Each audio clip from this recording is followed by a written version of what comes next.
Ladies and gentlemen, I got to tell you guys, I love this picture of this beautiful little boy. I mean, he seems so innocent. And I'm going to tell you, he met his demise in a very, very tragic way. So I'm going to be sharing some details about that. If you're sensitive and can't handle that type of content, I understand if you need to exit the video. But this is your disclaimer because I'm going to give some details as well as my personal opinion about these stories, okay? But I've done stories like this in the past before, and I've tried to tell people in general that potty training children, let alone raising children, is a very daunting thing. It's not an easy thing to do. You have to do it from the heart. You have to have some level of experience, some wherewithal, a hell of a lot of patience. And I really hate the fact that we keep having stories like this. It is absolutely unnecessary. But I'll tell you guys this. It makes it even worse when you just see crappy ass people who are allowed to not only be parents, but to drag these children through suffering that they just don't deserve. And I'm going to tell y'all this.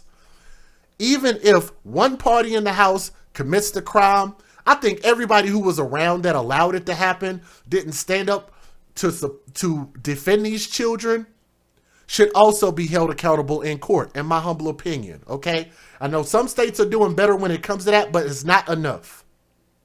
An Indiana man has been arrested and charged for the murder of his 4-year-old son, who he allegedly kept locked in a basement in the dark for not being potty trained.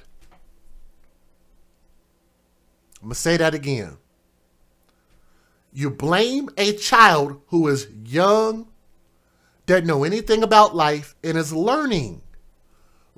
Children are sponges. They can only regurgitate what we give them. And you're going to blame the child? That's never going to be acceptable. Because this child is not potty trained, it is the parent's responsibility to teach the child. Clearly, that shows a lack that the parents are doing a good job, right? Or am I wrong? You don't blame the child for something it doesn't know. You blame the parents for not showing that child in a proper way, okay? Lock this child in a basement, a dark basement, for not being potty trained. Investigators claim that Alan Morgan, who is 28 years old, that man, I'm sorry, that man does not look like he's 28. He looks like he's 48. Life has not been kind to that man's face. I'm sorry, but he doesn't look like he's in his 20s, and y'all know that. But he's 28 years old, of Union Township, and he had been abusing Judah Morgan, who was the little boy, the subject of this story, who police found dead, battered and bruised in his bedroom on Monday. That means they beat this baby to death. And I said they. Now his mother, beautiful baby boy, let me back this up. The biological mother, from what I understand, his mother's name is Mary Yoder. She looks like Yoda in the face. Damn. 26 years old. That woman looked like she's 62 in the face. That is the woman on the right-hand side of the screen. I guess you can call that a woman, I suppose.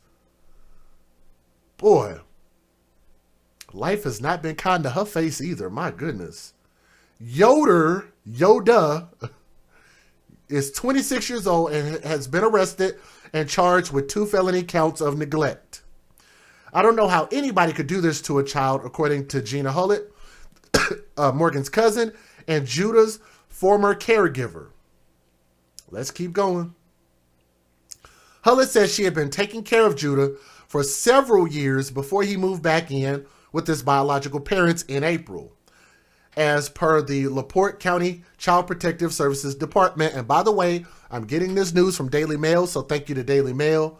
So you guys can check them out. They put out a ton of articles just like this. Even though I think they're based in the UK, but they end up doing a lot of stories in the United States. We shouldn't have that many stories for them to be able to put out. Nonetheless, Yoder, the mother, who made the call to police on Monday following Judah's death, told investigators that Alan, the dad, would bind, B-I-N-D, bind Judah with duct tape and physically abuse him, according to court documents. The autopsy showed Judah died of blunt force trauma to the head by that fool that y'all see on my screen. What a coward. What a punk. Thug ass father. That's not a father. That's not a man. I don't think these people are human, and they really don't even look human. Y'all take a look at this face. Then we're going to show you what the house that they were, if you could even call it a house, it looked like a trash can that they were living in. To be real honest, I know a lot of people don't have money. I just don't think that people who are living in squalor should have children. I don't think I'm wrong for saying that. You shouldn't be allowed to procreate if you can't properly take care of yourself. Children shouldn't be subjected to this. Everybody understand? We put children first. The autopsy showed he died of blunt force trauma to the head, which led to brain bleeding. He would also keep him in a dark basement at least 3 times a week. This is a baby we're talking about. 3 times a week. Never should it be acceptable. But he was subjected to this 3 times a week and denied him food as a scare tactic to punish Judah for not being potty trained like his 3 siblings.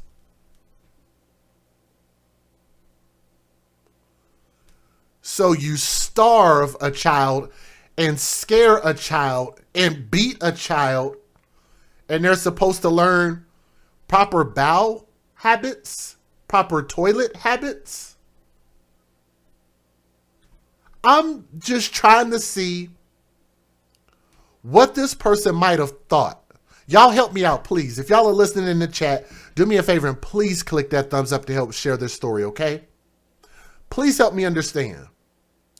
A child is trying to learn something, and me as a father, I'm thinking, okay, I'm going to help you learn it. So I'm going to punch you in the head, punch and kick you in the stomach. I'm going to lock you in a basement, being this little bitty baby. Then I'm going to starve you so you can't eat, so your stomach hurts. You feel like you're about to die. You know, you're in despair. You're scared. You're lonely. Even your own mother won't even come help you.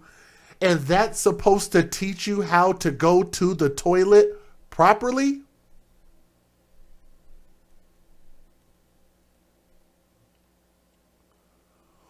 Why do people not understand prison justice?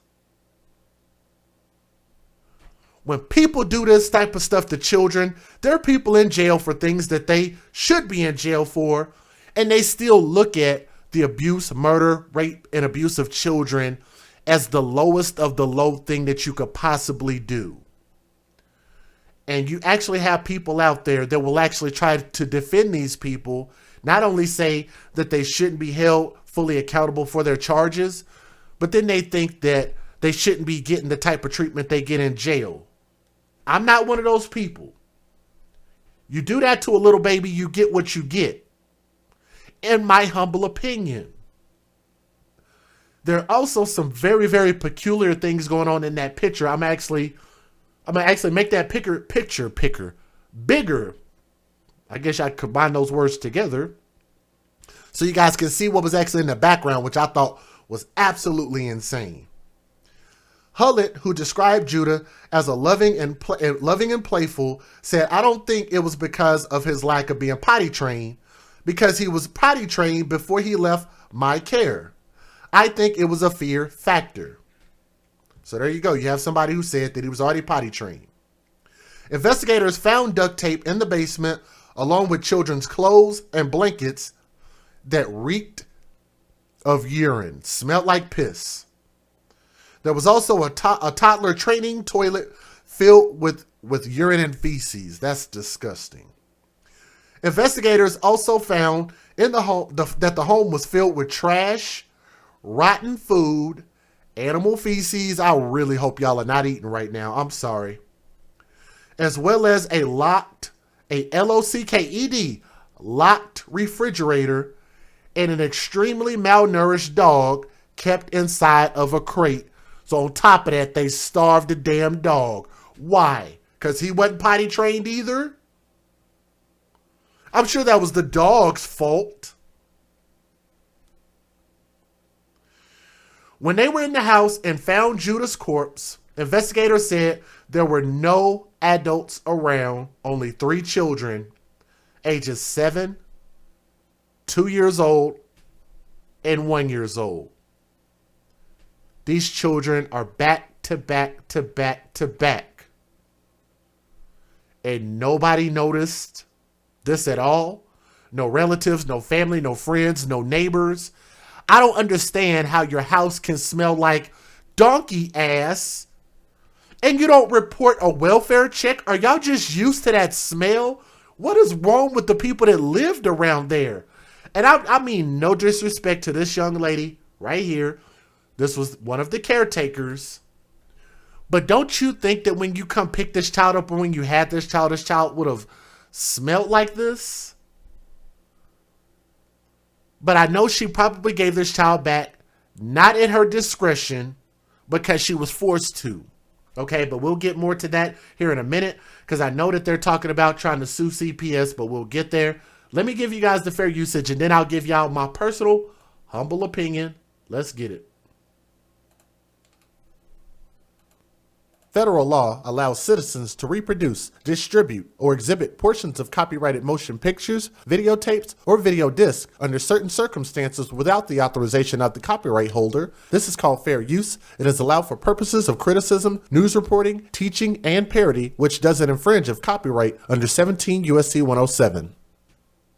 And before I do that, give me a second. Let me take down the fair usage. And I don't know why I have to keep putting that up. I don't even know if it helps or not. I think it does, but I'm going to keep putting it up. Let me show you guys something real quick. Let me make sure that's the wrong picture. Okay, hold on. Let me show you guys something real quick. This is the picture that I wanted to call attention to, and I was looking at it, and you know, sometimes people's doors are dirty because you use them all the time. You're not thinking about washing your door, cleaning your door, painting your door. But I was looking at this, and I was like, what the hell is that on the door? Do y'all see this? I don't know if I can make it any bigger. Yeah, it looked like it's blood on the door. Let me see if I can make it a little bit bigger. Somebody please tell me that you can see this. I'm not so sure that I've ever seen anything like this. Ever. I've seen dirty doors from dirt, mud, dust, unclean doors. It's not super uncommon, I guess. That looks like blood splatter all over the door. That doesn't even look like dirt. You said for Halloween? I don't know. We got dead kids involved. I want y'all to think about this. That's why I brought it up. Think about that. Let me show you guys one more thing real quick. I want to show y'all what this house looked like, y'all. Show you this. Can you guys take a look at this? I could actually tell that's a Toyota Camry in the background because I used to actually own a Toyota Camry years ago. But that looks absolutely disgusting. That just looks wrong. Let me switch pictures. Let me show you a different picture. Let me show y'all this one. Let me see if I can make it a little bit bigger. Let me crop the bottom a little bit. Can y'all see that? It looks absolutely disgusting. Let me see if I can brighten it just a little bit. Can y'all see that? That don't look like Halloween. They house probably look like Halloween every day. That looks terrible. Trash everywhere. If you're talking about... There's just no way. That house, it's like I could smell that house through this screen. Judah's foster family says his death should have never happened. They say DCS failed him. They just simply didn't do their job. They didn't do what they were supposed to. They didn't follow up. Had they followed up, they would have seen the red flags. And I want you guys to remember, look at what they're doing. They're already trying to put the blame on CPS, not the dirty biological mother and dirty biological father. They're pointing the blame at CPS. I feel like I would feel better if you said the mother and father are to blame and then CPS also failed. I'd feel better if you said that rather than just saying all of this is CPS's fault. Sorry, that's just not cool to keep doing that. Say DCS failed him. They just simply didn't do their job. They didn't do what they were supposed to. They didn't follow up. Had they followed up, they would have seen the red flags. As candles burned, tributes were paid to 4-year-old Judah Morgan.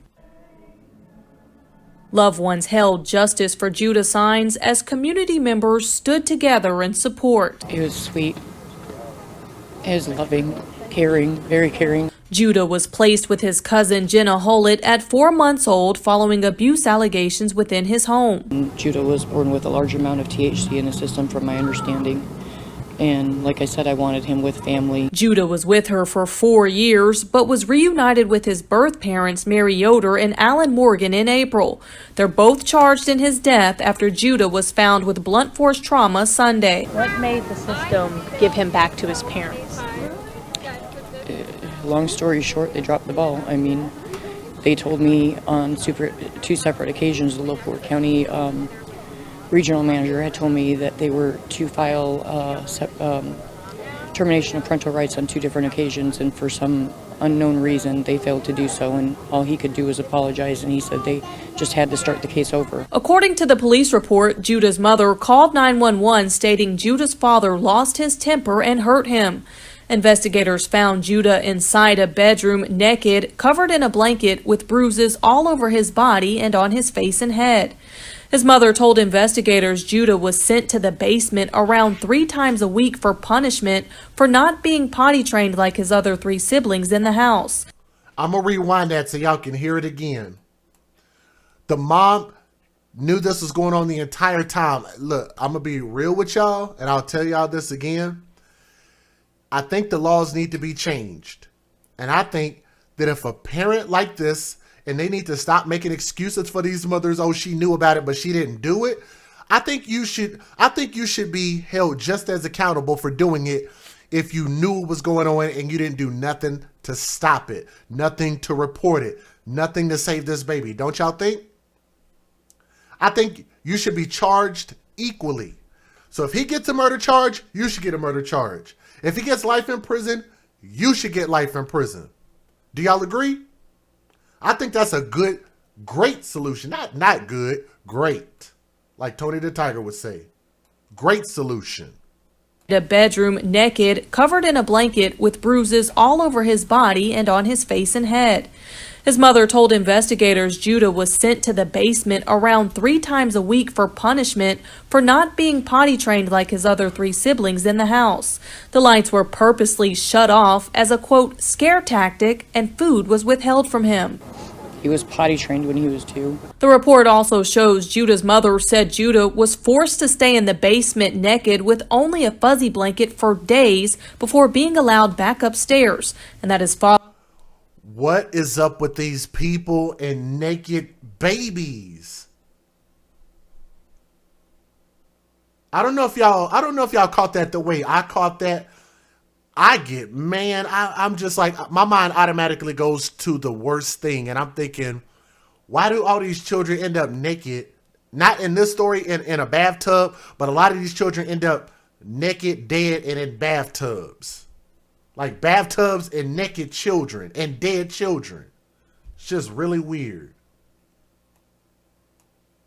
Judah's mother said Judah was forced to stay in the basement naked with only a fuzzy blanket for days before being allowed back upstairs, and that his father would duct tape his hands and feet and physically abuse him. Hullett describes Judah's parents as monsters for what they did. That's the hardest part. It's hard for him to be gone, but the details are eating at me. The police report states Judah's mother would tell his father things like, "That's enough," but didn't stop the abuse. Conditions inside were described as having a strong pungent odor of urine and rotting food, with clothing, garbage, and animal fecal matter all over the house. The refrigerator had a cord attached, preventing anyone from opening it, according to the documents. I was worried. Hullett says she warned DCS multiple times that he was in harm's way, but nothing was done. She repeatedly told me, they're not listening. I keep going to them. I'm telling them what's happening. They're not listening. I don't know what to do. The family says the system horrifically mishandled their case. You need to stop this from happening ever again. It should have never happened with Judah.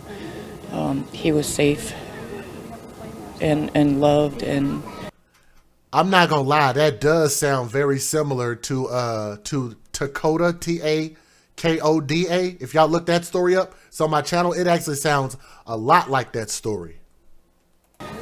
taken care of with us. The family is hoping to establish a new law in Judah's name. In the meantime, they encourage the community to email local legislators and senators with their concerns about the foster care system. In Indianapolis, I'm Rachel Wilkerson, WRTV. An Indiana foster mother says a 4-year-old who spent most of his life under her roof died months after a court ordered him to be reunited with his birth parents. Gina Hullett said she tried to alert the Department of Child Services of abuse happening inside his birth parents' home for years, but was ignored. Tonight, our Madison Stacy has a story behind a heartbreaking case, now prompting new legislation at the State House. Just everything's a constant reminder. Dandelions. He would squat down and pick up the little flower, the dandelion. Judah is not Gina Hullett's biological son, but from the start, he was always her baby boy. He called me mommy, called my husband daddy. My kids were his siblings. At 4 years old, he was already a comedian. Cheese. He liked to dance. He loved to dance. Baby. That's you. Baby. When Judah was born in 2017, Hullett discovered he was placed in foster care. As Judah's second cousin, the Department of Child Services arranged a kinship placement so Judah could be surrounded by family. That also meant Judah... I have to back that up. And I know some people don't like me rewinding. Those are people that shouldn't be watching my channel, but I'm going to rewind it and I'm going to play this again. They placed this baby in Child Protective Services when he was born. This baby was doomed from day one. Why were they ever given another opportunity? If you are so crappy of a parent that you have to have your children taken from the day that they're born, you should never, ever be able to get those children back again until you prove beyond the shadow of a doubt, beyond all reasonable doubt, that you can be a good parent. We don't even, in America, I don't think we judge these parents harsh enough. When you take the kids, they should have to go through hell and high water to prove that they're a good parent to be able to get their kids back, in my opinion. But from the start, he was always her baby boy. He called me mommy, called my husband daddy. My kids were his siblings. At 4 years old, he was already a comedian. Cheese. He liked to dance. He loved to dance. Baby. That's you. Baby.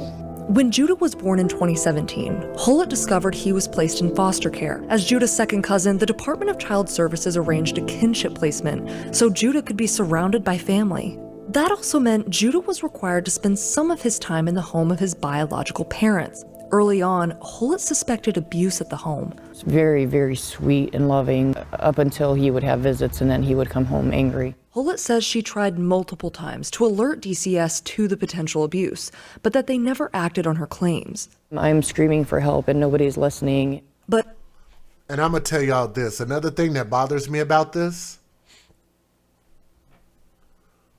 Why not just leave this baby with that woman? She seems very nice, very stable. like a good caretaker for this kid. Well, we want him to be around his biological DNA family. Why? Why? If your family treats you like crap, then I'm sorry, you should break tie. I think family and loved ones and having somebody that takes care of you properly, treats you right, protects you, is way more important than a DNA tie, especially in a situation like this. That should never trump someone taking care of a baby as opposed to putting this child around dangerous ass people. They should have never taken this child away from her. Holt at least knew he would be safe once he got in her arms. Judah seemed to know that too. Oh, every time he'd come home from a visit, he'd tell me, "Take off your shoes, Mommy." He knew if my shoes were off, we weren't going anywhere. And I'll tell y'all this. If people really believe that tie is so important that this child needs to be around its family, why don't y'all wait until the child is actually able to defend himself? Maybe wait till he's 10 years old, 12 years old. Wait till he's a teenager, until he might be able to defend himself. Tell on you, grab a knife, something. But not a little baby. There's nothing this baby could have did. I'd rather wait until they turn 13, then let them go see their DNA tie of the family. So at least we'll stand a fighting chance.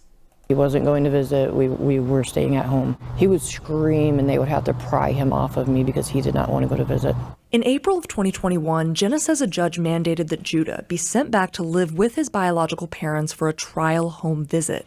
Any further access to Judah would depend on his biological parents, her cousin Alan Morgan and his wife Mary Yoder, who denied the Hullets access. And then it went from 3 days a week to just completely ripped them from us, put them with them, and we weren't allowed to visit them. So in my eyes, he was probably scared, didn't understand why we dropped him off there and never came back. I was mourning him then, but I always had hope that we would see him again. I even told my husband I'm going to start writing him letters so when he gets older, I want him to know that we always loved him. This woman this is probably the worst thing ever. And I'll give a shout out to a young lady I was just talking to. I don't see her in the chat right now, so I don't want to call her out until I see her type in the chat. We were just talking about this, that there are so many people out there that have so much love to give. And when you finally have a situation where these foster parents who are willing and able and love these children, it seems like the system just doesn't do right. It's like they put children with people that shouldn't have the kids, and then they take children away from people that should have the kids.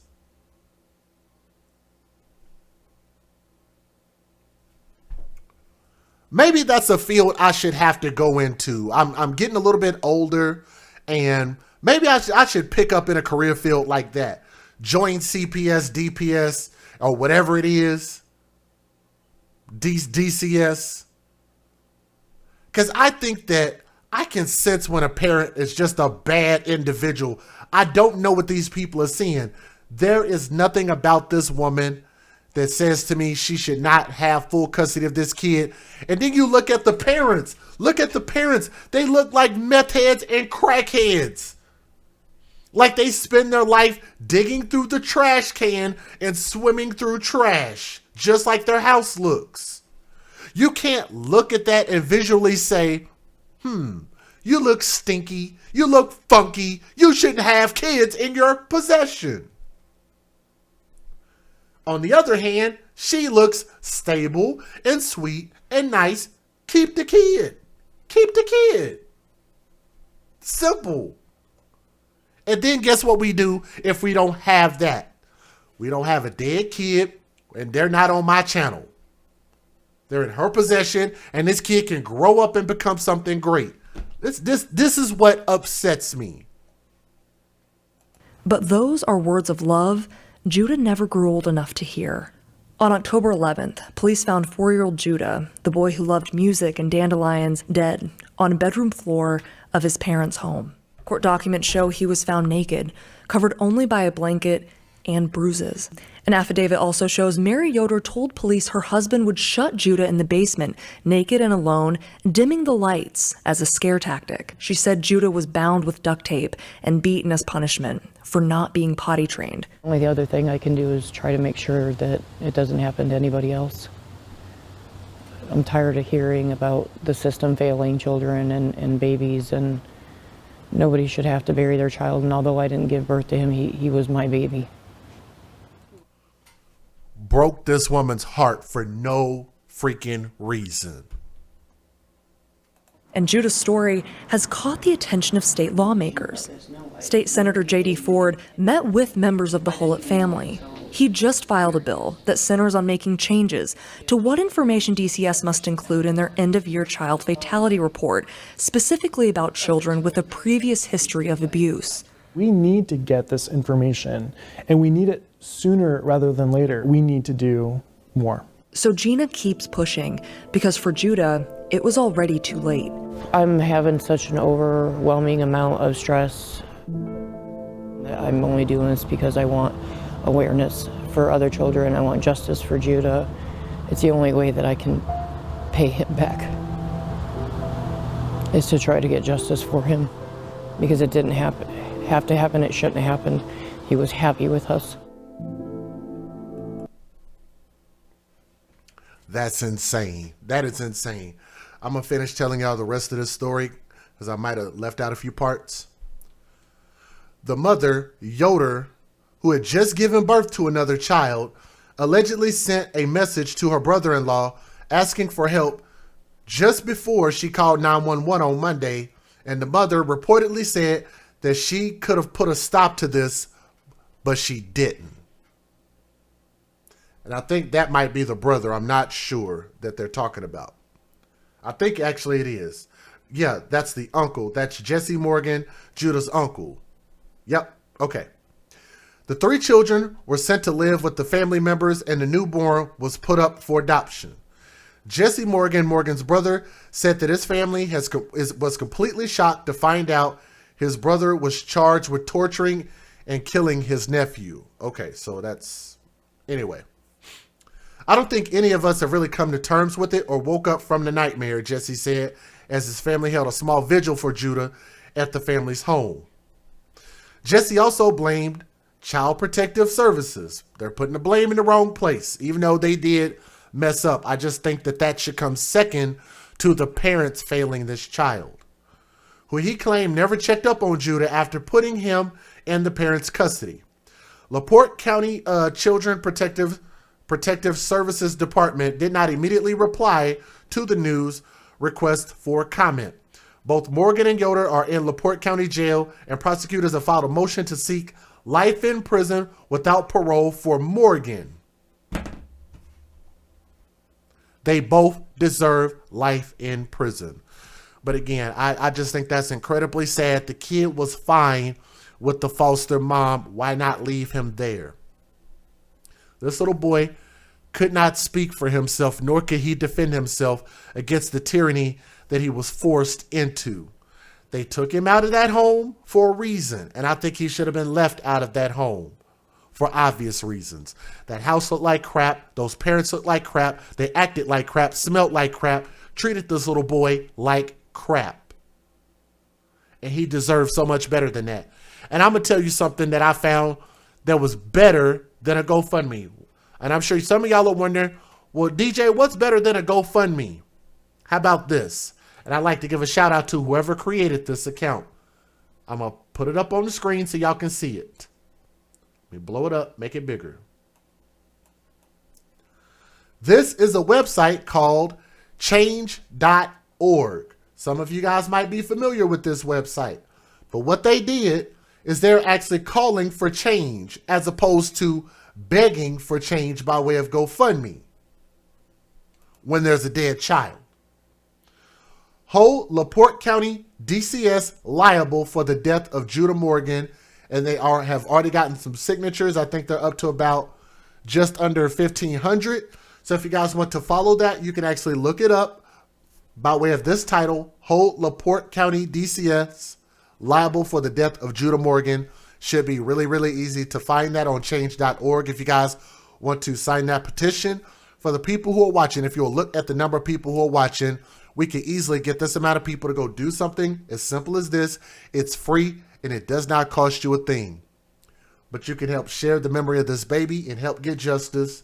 But we also want to ask for life in prison for the mother, Mary Yoder, and for the father, Alan Morgan. They were not a mother or father.